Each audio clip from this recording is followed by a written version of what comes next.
Welcome to Waters World. I'm Jesse Waters. A huge week at the White House as President Trump claims victory after being cleared of collusion and obstruction in the Mueller report.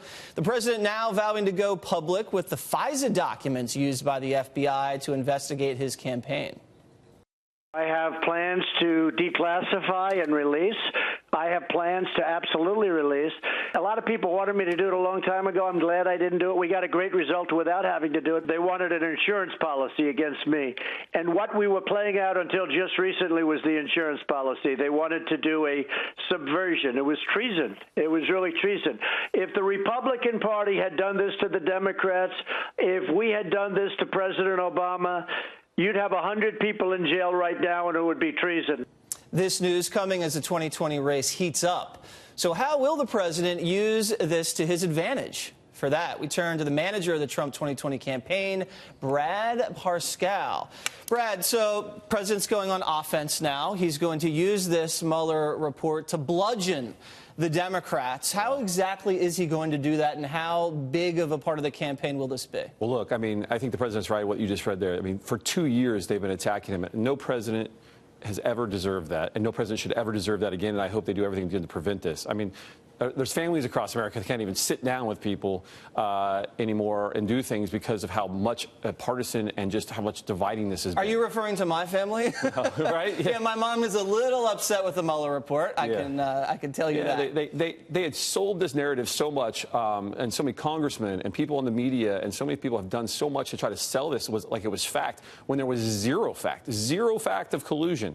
So how will he exploit this in the campaign? Is this something he's going to do whenever a Democrat says something? He's going to say, well, you were wrong about that, probably wrong about this too. Look, I don't know if there's a tactic that's directly related to hey, you lied about this, you lied about that. But look, I think it does show what the Democrats are capable of. I think it shows the false narrative they're doing. I mean, I completely think that they are willing to lie 100% for anything because they can't fight this president on policy. Right. So you could say, if you were the president, they're not telling you the truth about the border crisis, just like they didn't tell you the truth about Russia collusion. Just like they're not telling you the truth about about health care also. You know, they're saying we're not going to let people with pre-existing conditions. Complete lie as well. Immigration. I mean, if you see the border this week, it's been horrible. I mean, record amounts of people pouring through. Yes. So the media also took it in between the eyes. Fake news has now been vindicated. You know, for the last 2 years, he's been criticized very strongly for saying fake news is the enemy of the people.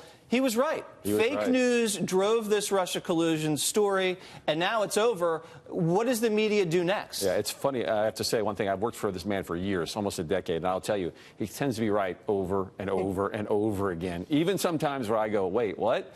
I said, but it comes out to be he's right. He has an unbelievable intuition to understand what's happening. I mean, he's just lived in the presence for so many decades of this, and I think he's going to be right about the things he's moving forward with also. And I just can't believe what the media did. I mean, myself, it was just, you know, what are you doing? What's the staff doing? And what are all these things? And they were just all fake.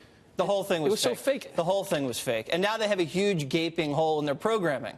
I don't know what they're going to do now. Maybe, who knows? It's not up to me. It's up to them. All right, so big rally in Michigan Thursday night. You guys are going to try to hit those same Rust Belt states, I imagine, Michigan, Wisconsin, Ohio, Pennsylvania. Tell us about the strategy with the map. So I think that from this Michigan rally, you could also see in the data, just like we saw in the El Paso rally, we saw new people coming. Democrats, 30, 40, 50% Democrats. You saw blue-collar Democrats, African-Americans, Latinos.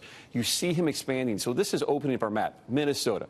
Michigan come back. Is Minnesota in play? I think Minnesota's in play. I think New Hampshire's in play. I think New Mexico's in play. I think Nevada's now back in play. What kind of gives you the sense that those states like Minnesota or New Mexico? Polling data, what's changing, the type of voter that are in those states, what he's done for the economy, the lies and deceit of the Democrat Party lying to those people. I think the president is in a very good position in 2020 to open up the map. And I think that is a great place for us to be and a great place for this president to be.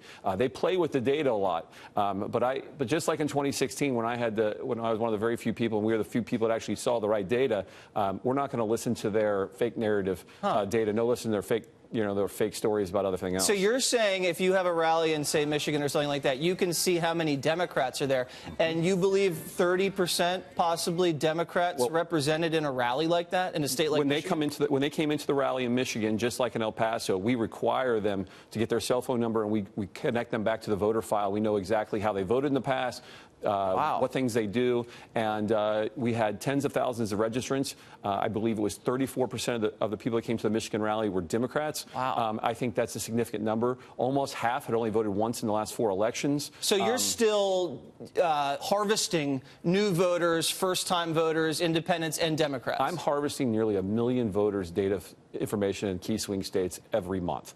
That must terrify the Democrats. Yeah, we are, put it this way, we are 4 times ahead of where we were in 2016. I plan on being 6 to 8 times ahead in data. That's tens of millions of records. I hope to have every record for every voter I need by Election Day. Good. Now, what is the data telling you about socialism? The Green New Deal, are people responding to that, or is this a killer at the ballot box? I mean, look, I think it's a great issue for the president. I think it's just, as he said as I've been saying all week, I think it's incredible how much they just wanted $100 trillion, destroy the economy, turn us into Venezuela. He wants to run against the Green New Deal. Oh, yes. He's licking his chops. Yeah, it's like a juicy steak. I mean, getting rid of cows, airplanes, no more Hawaiian senators. Right. It's like the Big Mac president running against the vegans. Yeah, it's not going to fly. It's amazing. And I think also bureaucratic-run socialized medicine is not the key to the American healthcare system either. I believe that the moms across America with their children want to keep their private health care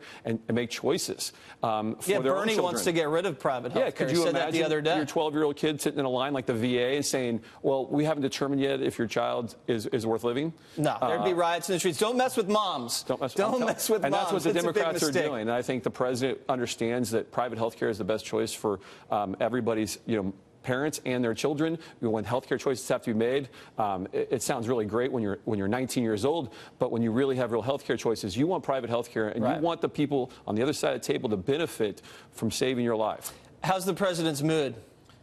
He has been very easy to work with this week. He's been very, I can see very why. Smiley. Yeah, he's been disciplined. Yeah, we've been noticing. I was in the White House this week. He served me hors d'oeuvres. That was a first. Yeah, what were they, like pigs in a blanket? Yes, a little pigs in a blanket. Did I get that meatballs. right? Yes, there was. You got that. Was Perfect. one of them. He gave me a Diet Coke. He was very happy. All right. It was my first in 9 years serving of hors d'oeuvres from the president, which says a very good mood. All right. Well, he's serving up a lot of the other things for the American people, like jobs and strength. And helping with forced transfer, intellectual property issues with China, all these things he's dealing with. People don't even understand. During this entire attack, he still solved more issues than any American president in history.